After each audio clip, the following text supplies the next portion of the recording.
Welcome to Dr. Jester Rants, and I'm gonna rant about this. From The Blaze. Cops lawyers make bombshell claims. In George Floyd case, body cam shows Floyd ingested fatal amount of drugs before arrest. He died of overdose. Allegations to shake up the case. And this is interesting because I've covered in a previous video in which showed up, and even the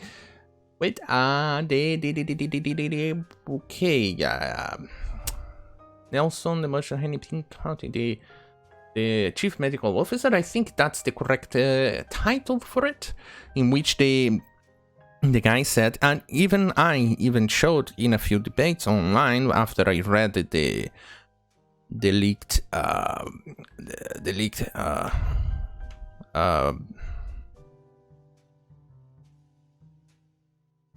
well, okay, I completely forgot the name of the thing, of the report about George Floyd.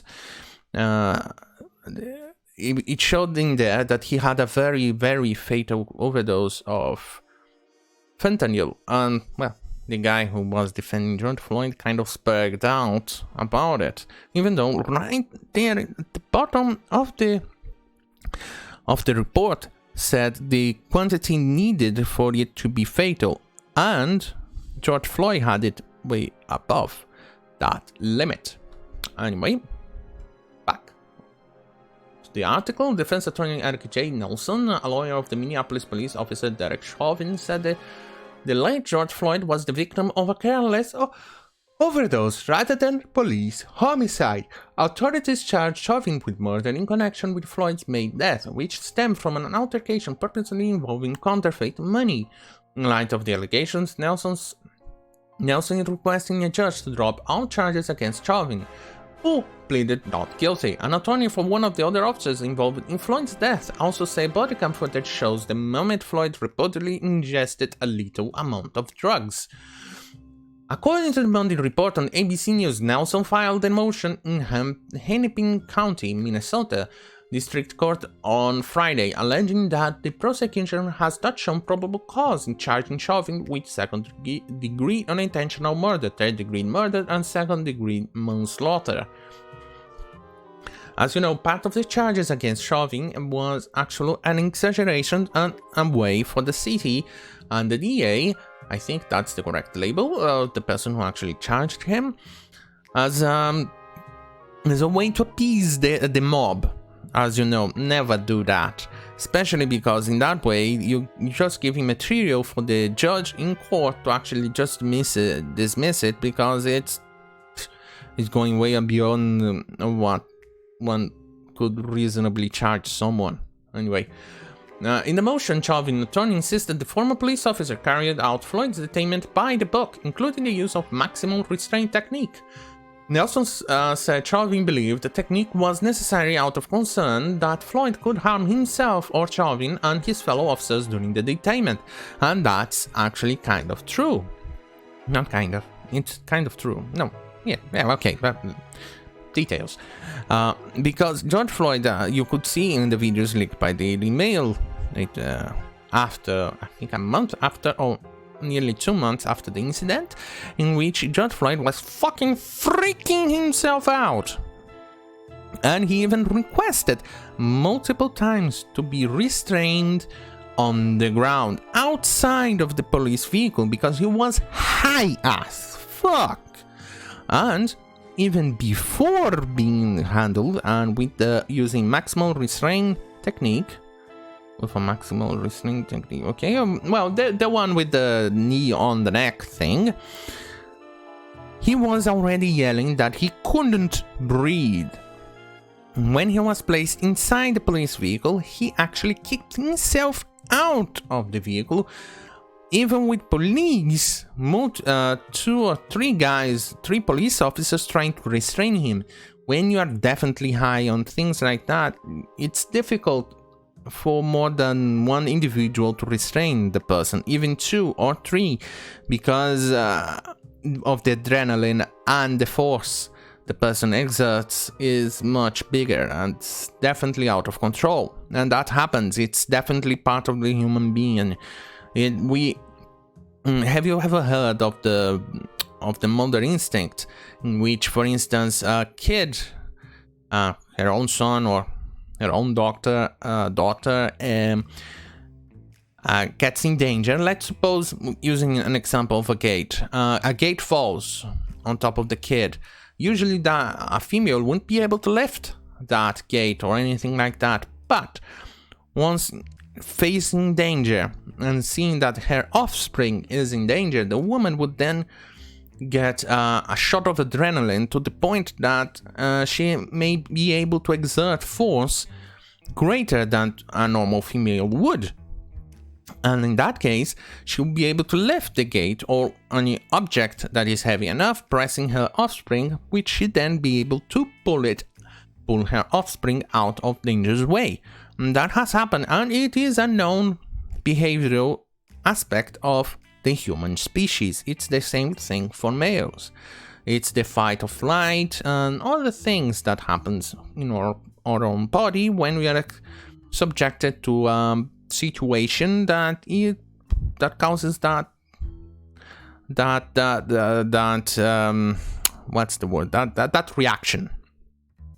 It's completely normal, and sometimes that even requires, when you are subjected to all of those things, it requires more people to handle you, which is why, for instance, even in movies they show this, that when someone is completely crazy, they require more than 2 or 3 orderlies to restrain someone. You can see these in movies, which they depict it quite well. Even in real life, you require more orderlies to restrain someone who is going completely crazy. It's completely normal. So when Chauvin restrained George Floyd, he put his knee on the side of the neck here, with most of the part of, I think, 70% of the knee, more or less, on top of this area, covering part of the ear. And here, this is not usually responsible for blocking your own breathing, apparatus. I think that would be a proper, distinct way of saying it. It just won't affect it. It's what caused George Floyd's death is the overdose.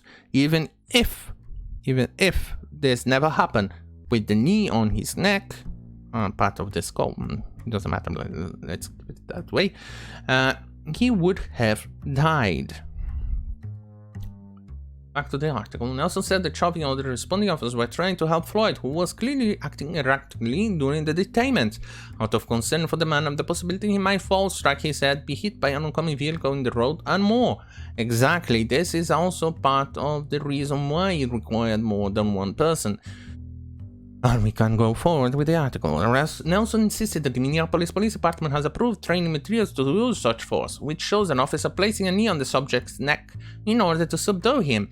When you place the neck force on the neck, we usually don't have the same strength and force as you would if you placed strength on your back or something, because of how we interact, on how we act as when going up from a place.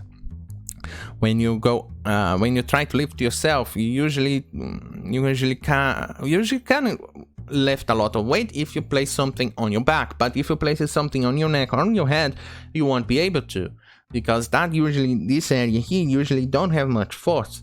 But if you place it on top of your head, then you will be able to lift it properly, or lift much more. Which is why you can see women and even men, usually in third world countries, carrying a lot of weight on their heads like this. But if you place it here on their neck, they won't be able to. Nelson insisted that the motion also noted that the autopsy on Floyd concluded that there was both fentanyl and methamphetamine in the late suspect's system, otherwise known as speedball. Usually, the quantity of methamphetamine in his body, in that case, the quantity wasn't that great.